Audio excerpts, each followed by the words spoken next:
Hi, this is Darlene, and welcome back to Wednesday Wise. Today, we're going to talk about self care and what are the essentials about self care. So, one of the things is that we need to keep our focus on what keeps our brains alive. If our minds are preoccupied, if they're focused on something, we are always usually in a healthier mode, and it does help compensate for anxiety and depression. So, in these last few months, there's many of us that have gone through the COVID experience and have been sheltered in place.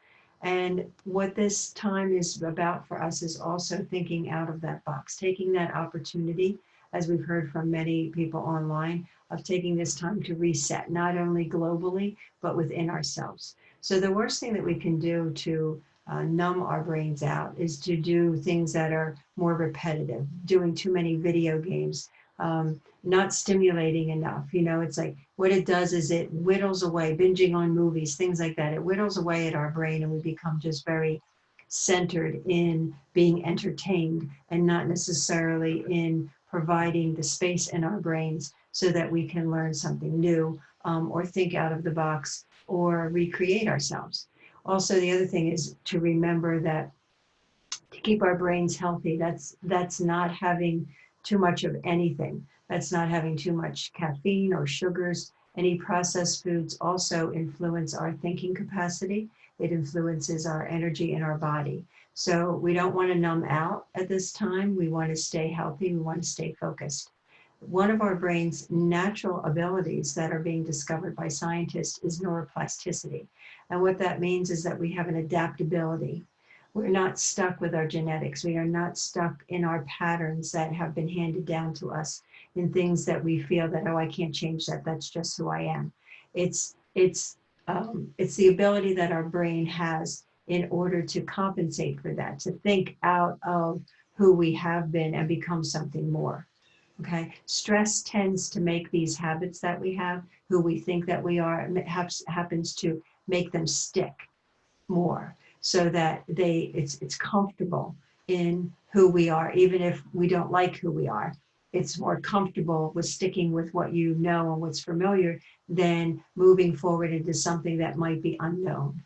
So it takes the brain takes the path of less resistance in that case. So if you're looking for changes in your life, if you're looking to have advancement, maybe have success in your life that you don't have right now, here's a few of the indication or tips that you can do for yourself. And first one is to be bold. Be bold, be curious. Don't accept everything that you hear. When you're listening to the news or whatever, investigate what they're saying. If you're in conflict with it, even if you're in agreement with it, investigate where does it come from. If you're reading a book that you're not quite sure if you're resonating with it, investigate what that's about. So you don't believe everything that you're hearing or seeing from anybody, but it's you investigating so that you become your own authority. Another way is to have positive thoughts, okay? Being grateful for what you have, looking at others and seeing that, maybe your life is a little better than theirs, and being grateful as well as being compassionate for someone else opens that heart space and opens the mind and keeps you from judging.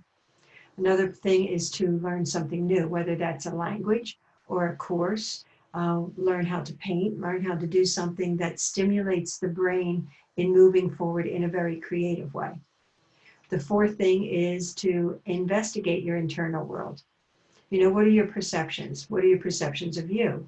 What are your perceptions of your family, your friends? What is the world? How do you view negativity versus positivity? What are you resonating with? Are you an angry person? What are the hurts that you still have that you're holding on to? These are all important areas to pay attention to look at, to unravel, to expose, so that you become more whole, have a different identity, and as opposed to maybe who you are right now that you even might like better. And the fifth thing is being creative. If you have something that, if you liked painting or drawing when you were younger, it's really important to bring that back into your life. You may not be a great artist, and you don't have to be. This is about getting your feelings out in expression, writing, dancing, movement, singing. Doesn't matter the quality of what this is. This isn't a profession. This is something that's giving your body the freedom to express. okay?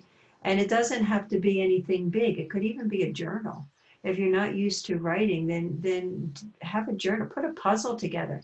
Anything that feels like it's taking you from that maybe negative space into something that is more creative, is more expansive in a way that speaks to you about you.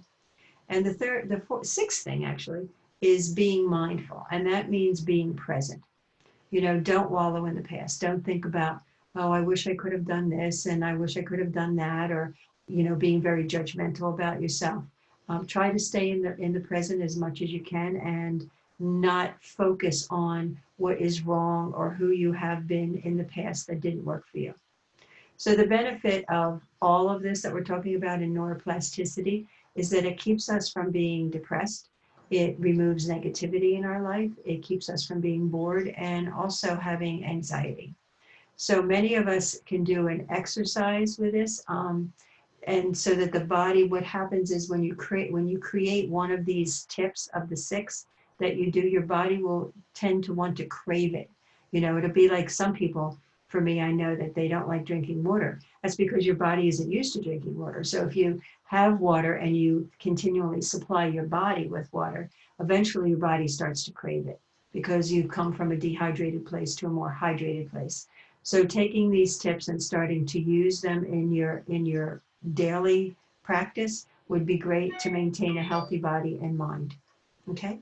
So in doing so, I wish you a lot of blessings and prosperity on your movement forward, and we will catch up with you later.